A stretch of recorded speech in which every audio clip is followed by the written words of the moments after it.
Bonjour tout le monde, j'espère que vous allez bien. Aujourd'hui, je souhaite vous parler de Donald Trump et je souhaite faire une prière d'intercession pour lui et pour son second mandat. Parce que, effectivement, Donald Trump a gagné l'élection présidentielle aux États-Unis et on voit aujourd'hui Joe Biden et Satan essayer de lui voler sa victoire. La Bible nous dit que l'ennemi, le voleur, ne vient que pour voler, tuer et détruire, et c'est ce que nous voyons aujourd'hui. Et notre rôle, en tant que croyants, la Bible nous dit, c'est de ne pas prendre part aux œuvres infructueuses des ténèbres, mais plutôt de les reprendre et de les dénoncer. Donc, c'est ce que je souhaite faire. Et vous savez, il y a dans la Bible, quand Israël était dans le désert, et qu'il devait aller en terre d'Israël, sur la terre d'Israël, ils ont envoyé un groupe d'éclaireurs, un par tribu, 12 éclaireurs, explorer la terre promise. Et sur les 12 éclaireurs, quand ils sont revenus, il y en a 10 qui ont donné un mauvais rapport, qui ont dit de mauvaises choses, qui ont découragé Israël à aller en terre promise, et seulement 2 qui ont dit la vérité et qui ont essayé de les encourager. Et vous devez voir autour de vous beaucoup de gens qui essayent de vous décourager sur l'idée que Donald Trump fera un second mandat. Et moi, le message que je viens vous dire, moi qui fais partie des éclaireurs, eh bien sur les 12, moi je fais partie, par la grâce de Dieu, de l'un qui vous dit la vérité, qui vous dit que Donald Trump a gagné l'élection présidentielle et qui vous dit que rien n'est fini et qu'il peut tout à fait faire un second mandat. Et pourquoi est-ce que je suis aussi certain de moi, pourquoi est-ce que je suis aussi sûr de moi que Donald Trump peut faire un second mandat? C'est parce que la Bible nous dit que c'est Dieu qui établit et qui dépose les rois. C'est lui qui choisit qui est président et qui ne l'est pas. Et si Dieu n'a pas encore parlé sur le résultat de cette élection, ce n'est pas parce que les médias nous disent que c'est Joe Biden qui a gagné que ça va être le cas. Ce n'est pas parce que les médias nous disent que Joe Biden va être président que ça va être le cas. Et moi, j'ai tout à fait foi dans le pouvoir de Dieu de placer Donald Trump pour faire 4 années supplémentaires aux États-Unis d'Amérique. Et je souhaitais, pour vous donner aussi confiance, pour vous donner espoir, vous savez, dans la Bible, il y a un moment, en Israël, il y a l'un des fils du roi David, Adonijah, qui décide d'être roi. Le roi David a beaucoup de fils, et Adonijah rassemble tous les fils de David sauf un, Salomon, et il appelle le chef de son armée, il appelle le sacrificateur principal, il appelle des gens autour de lui et il leur dit « je vais être roi », il réunit des cavaliers et il leur dit « c'est moi qui vais être roi », et il commence à faire un festin. Il célèbre le fait que Adonijah, alors que David est toujours vivant, que Adonijah, l'un des fils de David, va être roi. Et alors qu'il célèbre cela, eh bien, il y a différentes choses qui se passent. Il y a notamment la mère de Salomon, l'un des autres fils du roi, qui n'avait pas été invité au banquet, qui va voir David et qui lui dit, donc qui vient voir son mari et qui lui dit roi, tu as dit que certainement ce serait Salomon qui allait devenir roi. Adonijah est en train de célébrer le fait que ça va être lui. Aide-moi, rends justice. Qu'est-ce qu'il en arrive de la promesse que tu m'as faite? Et à ce moment-là, il y a d'autres choses qui se passent, et le roi déclare que ça va être Salomon qui va être roi. Et à partir du moment où David, le roi, le déclare, Salomon, il y a une cérémonie, et le roi Salomon est intronisé roi, le peuple l'acclame, et même ceux qui sont à la fête de l'autre fils, Adonijah, entendent ces acclamations, se disent mais qu'est-ce qu'il se passe, pourquoi est-ce que les gens sont heureux? Eh bien c'est parce que Salomon a été élu, et quand les gens qui étaient à cette fête apprennent cela, ils s'éparpillent et ils laissent Adonijah tout seul, qui lui, du coup ne devient pas roi. Et mon encouragement, avant de commencer la prière d'intercession, c'est de vous dire qu'il suffit d'une parole de l'Éternel, notre Père, le Dieu très haut, le Père du Seigneur Jésus-Christ. Il suffit d'une de ces paroles prononcées de la salle du trône, prononcées depuis son trône, une parole depuis ses lèvres qui disent simplement « Trump va être président pour 4 ans de plus » pour que cela devienne la réalité. Et mon objectif aujourd'hui, ça va être de parler à Dieu. Cette prière d'intercession, c'est de lui adresser une prière afin qu'il prononce ces mots, afin qu'il déclare Donald Trump roi pour un second mandat. Et dans cet exemple de David, c'est une femme qui peut-être représentait l'Église et David représentait Dieu. C'est la femme qui vient et qui dit « Regarde, c'est lui qui devait être roi. » Et si nous faisons pareil pour Donald Trump, si l'Église vient et se présente devant le roi et dit « Regarde, cela devait être Donald Trump le roi, c'est lui que nous voulons, lui ne persécutera pas l'Église comme Joe Biden le ferait, s'il te plaît, donne-nous ce roi-là. Si nous, l'Église, nous faisons cela devant Dieu, eh bien, nous augmentons ses chances de le voir écouter notre prière et d'y répondre. » Et je souhaitais vous lire 3 versets de la Bible avant de commencer cette prière. Le verset se trouve dans 1 Timothée 2, 1, 4. « J'exhorte donc, avant toute chose, à ce qu'on fasse des supplications, des prières, des intercessions, des actions de grâce pour tous les hommes, pour les rois et pour tous ceux qui sont haut placés, afin que nous puissions mener une vie paisible et tranquille, en toute piété et honnêteté, car cela est bon et agréable devant notre Dieu Sauveur, qui veut que tous les hommes soient sauvés et viennent à la connaissance de la vérité. » Donc, pour cette prière, qui j'espère sera, voilà, que nous ferons quelque chose qui sera bon et agréable devant notre Dieu, je souhaite donc placer ce verset, voilà, je souhaitais vous lire ce verset avant de commencer cette prière. Je vous dis à tout de suite.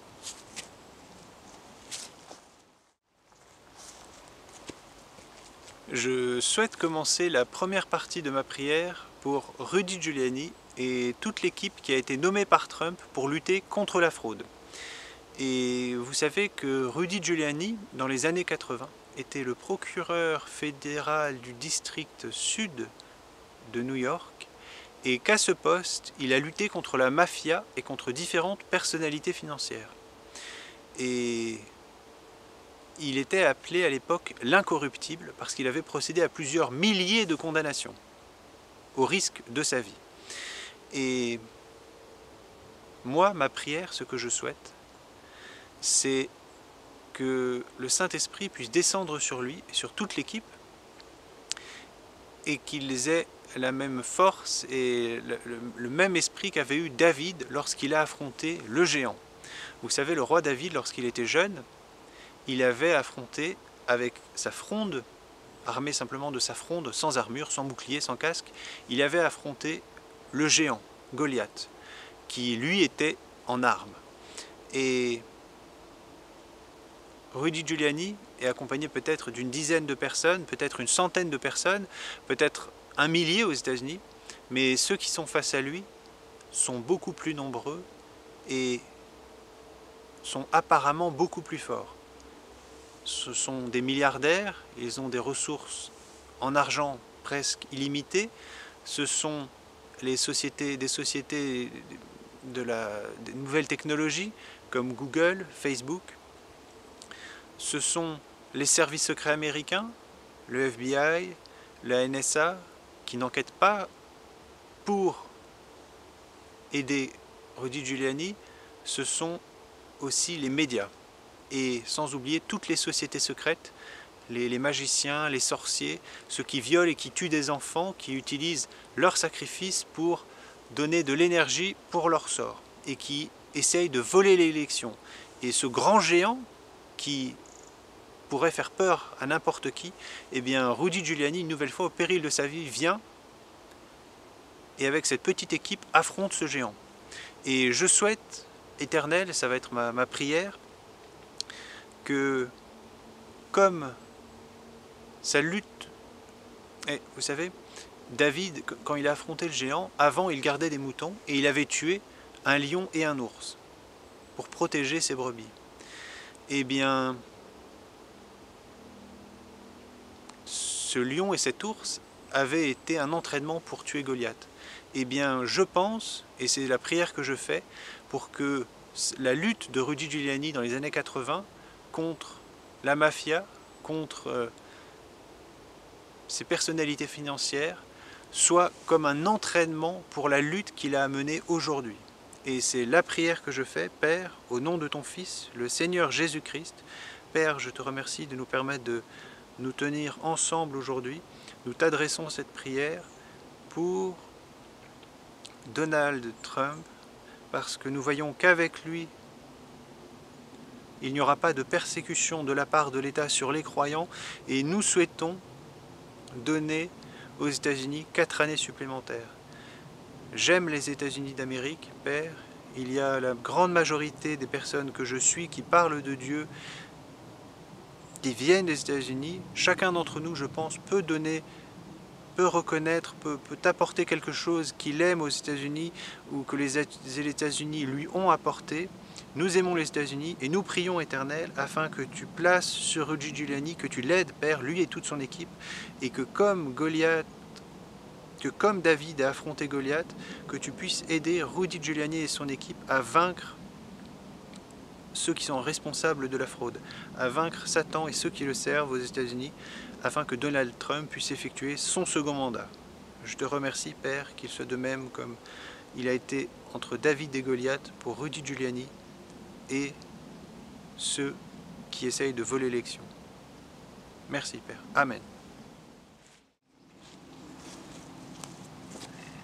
Deuxième partie de ma prière, je souhaite prier pour la Cour suprême des États-Unis d'Amérique parce qu'il y a de grandes chances que le second mandat de Trump se joue à la Cour suprême des États-Unis d'Amérique parce que Rudy Giuliani et son équipe vont porter les différentes fraudes relevées, les centaines, les milliers de fraudes relevées auprès des différents États américains. Mais si ces États américains rejettent leurs preuves, ils vont aller avec les preuves devant la Cour suprême aux États-Unis d'Amérique. Et il y a dans cette cour 9 juges. Je souhaite prier pour que le Saint-Esprit descende sur ces 9 juges, mais je souhaite prier sur 2 juges plus spécifiquement.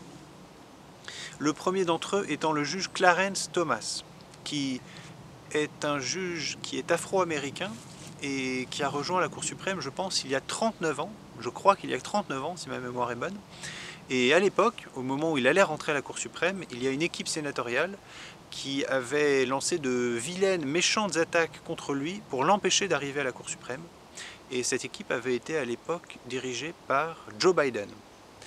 Et quand je vois cette situation, cela me fait penser à Amalek, vous savez, qui avait attaqué Israël dans le désert pour les empêcher d'aller en terre promise, pour les empêcher d'atteindre leur destin, la promesse de Dieu. Et j'ai l'impression que Joe Biden, enfin j'ai l'impression, c'est ce qui s'est probablement passé, c'est ce qui s'est passé, que Joe Biden a tenté d'empêcher Clarence Thomas d'aller vers son destin et d'aller peut-être vers une promesse que Dieu lui avait faite.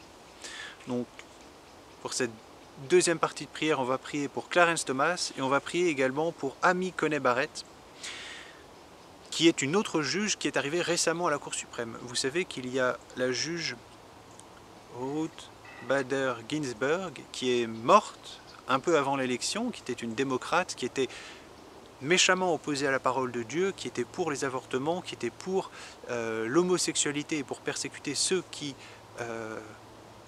refusent de mettre en valeur l'homosexualité. Et cette juge est morte. Et lorsque je vois cela, la prière que je vais faire, c'est comparer la situation à ce qu'il s'était passé au moment du règne de la reine Esther. Vous savez, il y avait donc un royaume et au Moyen-Orient, et la reine Vashti était épouse du roi, préférée du roi. Et le roi, parce qu'elle a déplu au roi, le roi l'a retirée et a placé Esther à la place. Et Esther, épouse reine, nouvelle reine, a permis de sauver les Juifs parce qu'il y avait l'un des princes qui avait monté un méchant complot contre les Juifs pour tous les tuer. Et grâce à la présence de la reine Esther et ce qu'elle a demandé au roi, elle a pu retourner la situation en faveur du peuple d'Israël. Et si elle n'avait pas été là, les Juifs auraient été tués dans tout ce grand royaume. Mais parce que la précédente personne qui était reine, parce que la reine Vashti avait été retirée, que la reine Esther avait été placée là, la justice a pu être tournée en faveur du peuple de Dieu. Et je vais faire la prière pour qu'il en soit de même dans cette situation, que la juge Ginsburg ait été retirée pour que la juge Barrett puisse être placée pour sauver le peuple américain. Je fais cette seconde partie de la prière. Père Tout-Puissant, je te remercie. Au nom de ton Fils, le Seigneur Jésus-Christ, je déclare tu es saint, Père. Loué sois-tu. Je souhaite prier pour la Cour suprême aux États-Unis d'Amérique. Père, tu es le juge. Tu es un juge juste. Toutes tes décisions sont droites. Père, puisses-tu dans ton cœur juger la situation aux États-Unis. Et si tu considères, Éternel, que Donald Trump doit avoir la victoire parce qu'il a gagné l'élection, si tu considères, Père, que un second mandat doit lui être donné, puisses-tu faire ainsi, Père. C'est la prière que nous t'adressons. Et Père, si tu choisis de faire autrement, si tu décides que les Américains ne se sont pas assez repentis, si tu décides qu'ils ne méritent pas Trump, mais qu'ils doivent avoir Joe Biden pour être persécutés, qu'il en soit ainsi. Père, ta parole nous dit que tu souhaites que tous nous vivions en paix. Et je pense que tu souhaites que Donald Trump soit réélu. Et pour cette raison, je prie pour que ton Saint-Esprit descende sur la Cour suprême et qu'il puisse prendre la bonne décision et juger justement en donnant un second mandat à Donald Trump. Père, Clarence Thomas avait été persécuté par Joe Biden, qui avait tenté de l'empêcher d'atteindre sa destinée, son destin. Père, que de la même façon, pas par esprit de vengeance, mais par esprit de justice, que Clarence Thomas puisse aujourd'hui être dans la situation de lui rendre ce qu'il avait tenté de lui faire. Et que comme Amalek avait attaqué Israël dans le désert, Israël, tu leur avais demandé de ne pas oublier Amalek et de lui rendre ce qu'il avait tenté de leur faire et de le détruire entièrement. Eh bien Père, que Clarence Thomas, par sa décision, puisse détruire entièrement les prétentions de Joe Biden à la présidence des États-Unis d'Amérique. Et Père, tu as également permis à la juge Barrett de rejoindre la Cour cette année. Je te remercie, Père, pour avoir permis cela. Éternel, je me rappelle dans ta parole la reine Vashti qui avait été retirée de la cour du roi, qui agissait méchamment à l'égard du roi. Et tu avais permis à la reine Esther de trouver faveur aux yeux du roi et de devenir reine. Et elle avait permis, Éternel, de sauver ton peuple, le peuple que tu aimes. Si elle n'avait pas été là, tu aurais pu trouver un autre moyen, Père, pour le faire. Mais elle avait été là et tu t'es servi d'elle pour retourner la situation en faveur de ton peuple et pour détruire le méchant. Et les plans du méchant étaient retournés contre lui et il avait été entièrement détruit. Père, que la même situation puisse se passer aujourd'hui, qu'il y ait un retournement de situation grâce à Amy Barrett et à son vote, et que les États-Unis d'Amérique, le peuple américain, puisse être sauvé par elle, grâce à toi, Père, grâce à la Cour suprême que tu as placée sur les États-Unis d'Amérique, grâce au Saint-Esprit que tu places sur eux, Père. C'est la prière que je te fais, la prière d'intercession que je te fais. Puisses-tu aider la Cour suprême des États-Unis à retourner la situation en ta faveur, Père. Et que le mal qui avait été pensé sur le peuple américain puisse retourner sur ceux qui l'avaient pensé. Amen, Père. Gloire à toi. Loué sois-tu. Merci, Père. Amen.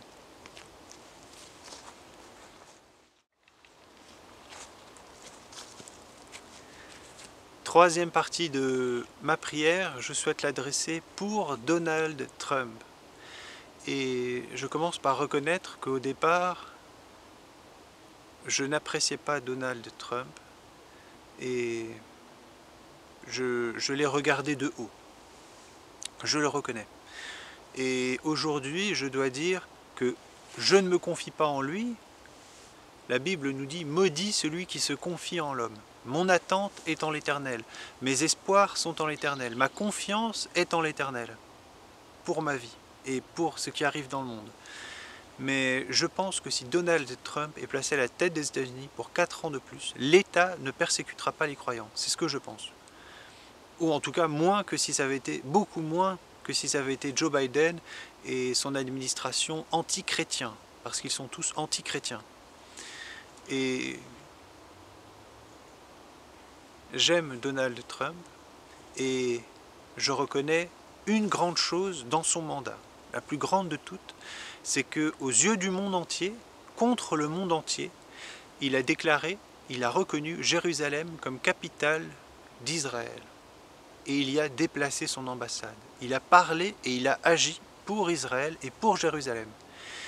Et cela est la plus belle chose qu'il a faite lors de son premier mandat. Et parce que, bien entendu, Jérusalem est la capitale d'Israël. Et vous savez, les Juifs qui habitent aujourd'hui en Israël, si le monde les déteste, je pense parce qu'ils sont une représentation, ils sont une image des croyants qui un jour vivront au paradis. Et pourquoi est-ce que le monde ne supporte pas de voir des Juifs vivre en Israël? C'est parce que le monde ne supporte pas l'idée, cela lui rappelle dans son inconscient, qu'un jour nous vivrons au paradis auprès de Dieu. Et nous serons heureux.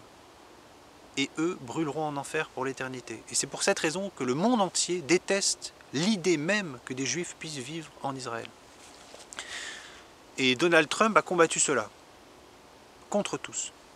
Et je lui reconnais cela, et je dis aussi malheureusement qu'il a fait une grave erreur, c'est de proposer un plan de paix pour diviser Israël. Et ce que j'ai dit, et ce que je vais répéter aujourd'hui, c'est que la Bible nous dit, Dieu a dit à Abraham, « Je bénirai ceux qui te béniront, et je maudirai ceux qui te maudiront. » Cette bénédiction s'est poursuivie pour toute sa descendance. Et aujourd'hui, Trump a béni Israël en reconnaissant Jérusalem, mais il a malheureusement fait une méchante chose en proposant de diviser Israël. Et en faisant cette proposition, il a amené la division aux États-Unis. Elle était déjà présente, mais elle s'est renforcée, elle s'est aggravée, elle est aujourd'hui beaucoup plus visible. Et elle va malheureusement s'accentuer, surtout s'il fait pression pour que ce plan de paix, de division d'Israël ait lieu. Mais je l'aime et je souhaite que ce soit lui qui soit président parce que la situation serait bien moins pire pour les Américains et pour les croyants aux États-Unis que si c'était Joe Biden qui était élu. Et donc c'est la prière que je fais à Dieu d'avoir compassion des Américains et si les Américains se sont assez repentis, de leur permettre d'avoir Donald Trump comme président. Et je souhaite également prier pour le cœur de Donald Trump, parce que vous savez, Dieu peut toucher le cœur des rois. Et il a touché le cœur du Pharaon. Quand Israël voulait quitter l'Égypte, il a endurci, Dieu lui-même, Dieu Père Tout-Puissant, a endurci le cœur du Pharaon pour qu'il ne les relâche pas, pour pouvoir amener les plaies sur l'Égypte, pour que le nom de Dieu soit grand aux yeux du monde entier. Et de la même façon, il peut protéger ou il peut faire défaillir le cœur de Trump, pour que Trump abandonne ou pour que Trump continue.